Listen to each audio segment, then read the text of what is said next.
इकडे नमस्कार, आपण पाहत आहात पुणे लाईव्ह न्यूज. पाहुयात दिवसभरातील ठळक घडामोडी. कडूस तालुका खेड या ठिकाणी चालकाचे नियंत्रण सुटल्याने कडूस येथील भैरवनाथ मंदिरासमोरून जाणाऱ्या कडूस कोहिंडे बुद्रुक रस्त्यावर शुक्रवारी दिनांक 27 जून रोजी दुपारी 1:30 वाजण्याच्या सुमारास पिकअप वाहन विरुद्ध बाजूला नाल्यात जाऊन अपघात घडला. तर संध्याकाळी 6 वाजण्याच्या सुमारास जुन्या बैलगाडा घाटाजवळ इको कार लाईटच्या खांबळ्यावर जाऊन धडकली. या दोन्ही घटनेत वाहनांचे प्रचंड नुकसान झाले. सुदैवाने कुठल्याही प्रकारची जीवितहानी झाली नाही. मात्र या रस्त्यावर सातत्याने अपघाताचे प्रमाण वाढत चालले असून 13 दिवसांत हा चौथा अपघात असून हा रस्ता मृत्यूचा सापळा बनला आहे. एका शेतकऱ्याच्या घरात घुसून 3 जणांनी कोयत्याने मारहाण केली. ही घटना 25 जून रोजी रात्री 11:30च्या सुमारास खेड तालुक्यातील कोळीये या गावात घडली. विशाल संतोष देशमुख, राहुल चव्हाण दोघेही राहणार कोळीये, तालुका खेड, जिल्हा पुणे आणि त्यांचा एक साथीदार नाव आणि पत्ता निष्पन्न नाही अशी गुन्हा दाखल झालेल्या आरोपींची नावे आहेत. शंकर गंगाराम कावडे वय वर्ष 35 राहणार कोळीये, तालुका खेड यांनी महाळुंगे MIDC पोलीस ठाण्यात फिर्याद दिली आहे. पोलिसांनी दिलेल्या माहितीनुसार क्रिकेटचा बॉल लागल्याच्या जुन्या वादातून आरोपींनी त्यांच्या घरात घुसून शिवीगाळ करत वडिलांना आणि फिर्यादी शंकर कावडे यांना कोयत्याने उलट्या बाजूने मारहाण केली.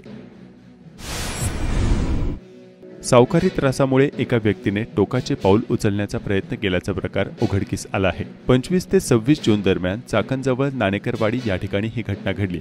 संतोष हरिभाऊ नाणेकर असे पीडित व्यक्तीचे नाव आहे. या प्रकरणी त्यांच्या पत्नीने चाकण पोलीस ठाण्यात फिर्याद दिली आहे. त्यावरून विकास उर्फ बाली अशोक परदेशी वय वर्ष 40 राहणार चाकण, अतुल मोहन रेठे वय वर्ष 30 राहणार ठाकूर पिंपरी, तालुका खेड व त्यांचे 2 साथीदार अशी गुन्हा दाखल करण्यात आलेल्या आरोपींची नावे आहेत. पोलिसांनी आरोपी विकास आणि अतुल या दोघांना अटक केली आहे.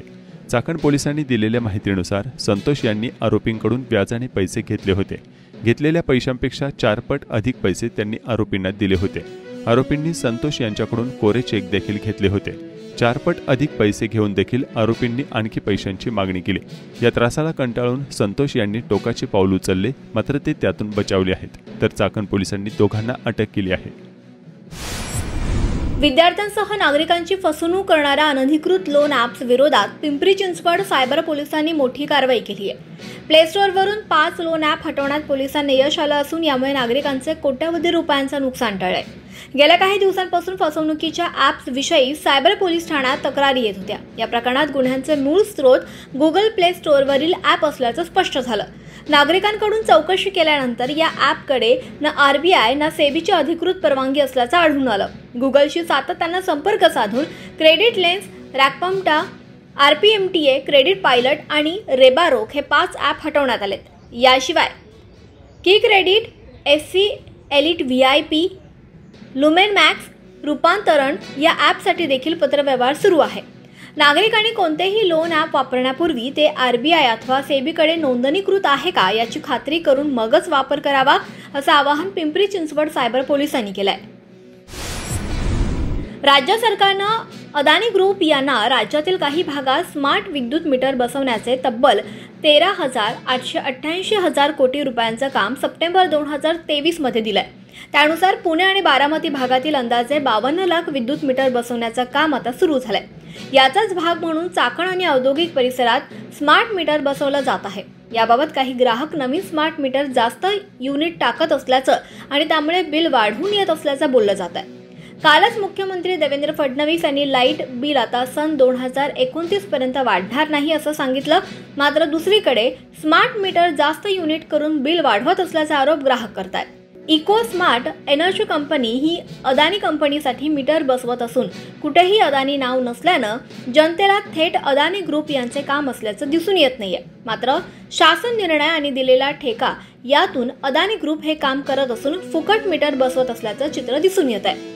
हे नवीन मीटर बसवण्यात आल्यानंतर सामान्य ग्राहकाला प्रचंड बिल येण्याची भीती वर्तवली जाते. ज्या नागरिकांनी हे मीटर बसवलंय त्यांचे लाईट बिल 2 ते 3 हजार रुपयांवरून थेट 12 ते 15 हजार रुपयांवर पोहोचल्याच्या अनेक तक्रारी समोर येत आहेत. मुख्यमंत्री देवेंद्र फडणवीस यांच्या अध्यक्षतेखाली आयोजित बैठकीत श्री क्षेत्र भीमाशंकर विकास आराखडा रुपये 288.17 कोटींच्या आराखड्यास मान्यता देण्यात आली आहे.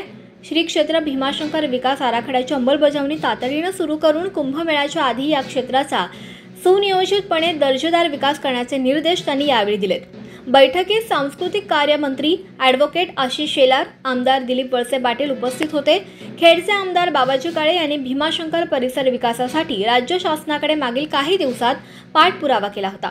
मुख्यमंत्री देवेंद्र फडणवीस म्हणाले की श्री क्षेत्र भीमाशंकर या ठिकाणी मोठ्या संख्येने भाविक आणि पर्यटक येतात, त्यांना केंद्रबिंदू मानून या ठिकाणी विविध दर्जेदार सुविधा विकसित कराव्यात।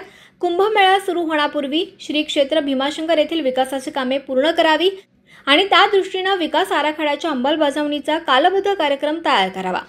कालबद्ध कार्यक्रम ठरवून काम सुरू करण्यात यावी। भीमाशंकर परिसराला लाभलेल्या नैसर्गिक सृष्टी सौंदर्याची पार्श्वभूमी लक्षात घेऊन येथे व्यापक प्रमाणात इको टुरिझम संकल्पना विकसित करण्यात यावी। मोठ्या प्रमाणात उपलब्ध असलेल्या वनराईचा उपयोग करून वनभ्रमण पथ तयार करावं आणि त्याचबरोबर पर्यटक भाविकांसाठी रोपवेची सुविधा देखील विकसित करावी। निगडाळे या ठिकाणी पर्यटकांसाठी सोयीच्या ठरणाऱ्या सर्व सुविधा, हॉटेल, रेस्टॉरंट, त्याचसोबत इच्छुकांसाठी निवास सुविधा उपलब्ध करून देण्याच्या दृष्टीने नियोजन करावं, अशा सूचना सुद्धा मुख्यमंत्र्यांनी बैठकीत दिल्यात। निमगाव खंडोबा तालुका खेड येथील भोंडवे वस्ती येथे मध्यरात्री बिबट्याचा भर वस्तीत शिरकाव झाल्याचं स्थानिकांनी याबाबतचे व्हिडिओ पाठवून कळवलाय।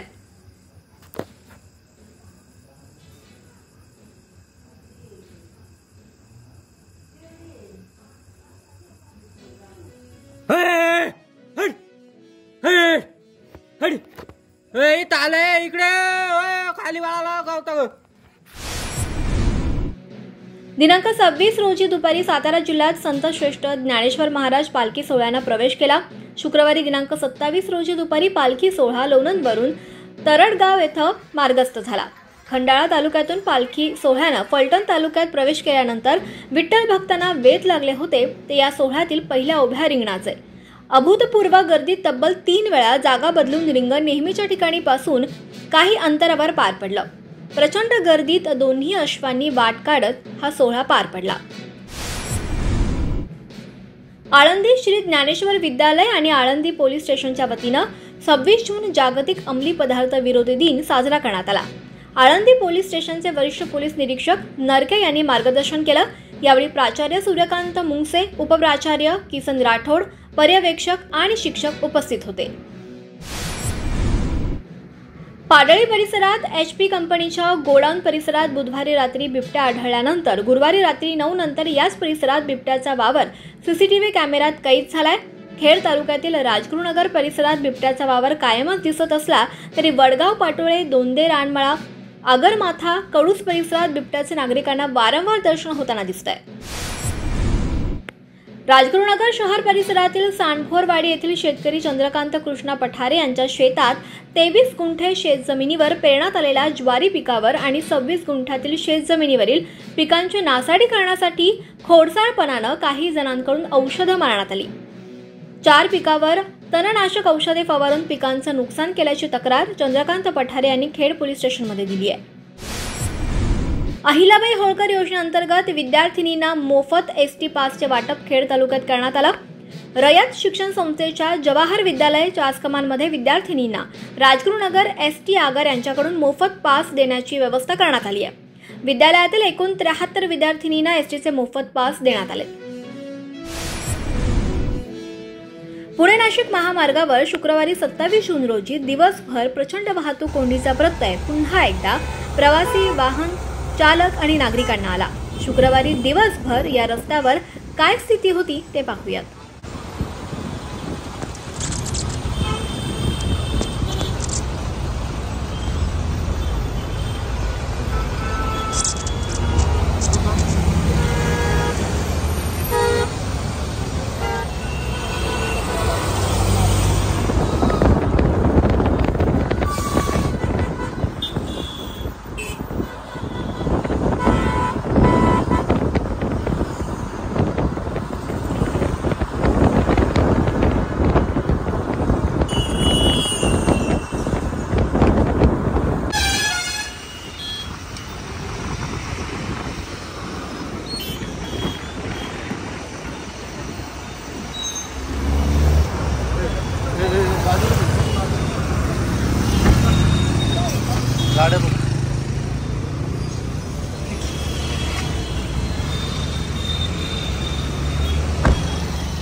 चाकण आंबेठाण रोडवरील वाहतूक कोंडी दिवसेंदिवस वाढत असल्यामुळे आज ट्रॅफिक विभागाचे एपीआय या राठोड साहेब यांची राष्ट्रवादी कार्यकर्त्यांनी भेट घेतली व त्यांना प्रायोगिक तत्वावर जड वाहने ही सकाळी 7 ते संध्याकाळी 9 वाजेपर्यंत बिरदवडी मार्गे भामकडे वळवावी, तसेच बिरदवडी चौक, आंबेठाण चौक आणि पुणे नाशिक हायवे येथील भाम चौक या तिन्ही ठिकाणी चक्राकार पद्धतीने जड वाहनांची वन वे पद्धतीने करण्यात यावी अशी त्यांना विनंती करण्यात आली।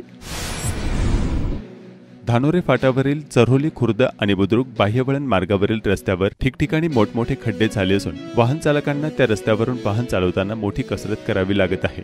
या मार्गावरून लोणीकंद फाटा, फुलगाव, वढू, तुळापूर, मरकळ, सोळू, धानोरे या मार्गे तसेच चऱ्होली बुद्रुक मार्गे पुणे परिसरातील रहदारी करणारे वाहनांची संख्या मोठ्या प्रमाणात आहे।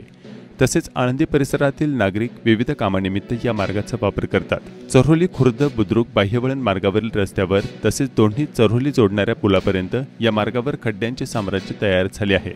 चऱ्होली खुर्द रस्त्यावर तर ठिकठिकाणी मोठमोठे खड्डे असून वाहने चालवणे सुद्धा या ठिकाणी कठीण होत आहे। या खड्ड्यामुळे तिथे अपघाताची शक्यता मोठ्या प्रमाणात वाढली आहे। मोठ्या खड्ड्यामध्ये वाहनांची चाके आदळत आहेत। तसेच पावसामुळे झालेल्या चिखलामुळे दुचाकी वाहने अपघातग्रस्त होत आहेत। यामुळे संबंधित प्रशासनाने त्वरित खड्डे बुजवावेत अशी मागणी नागरिकांकडून होत आहे। नमस्कार, आपण पाहत आहात पुणे लाईव्ह न्यूज।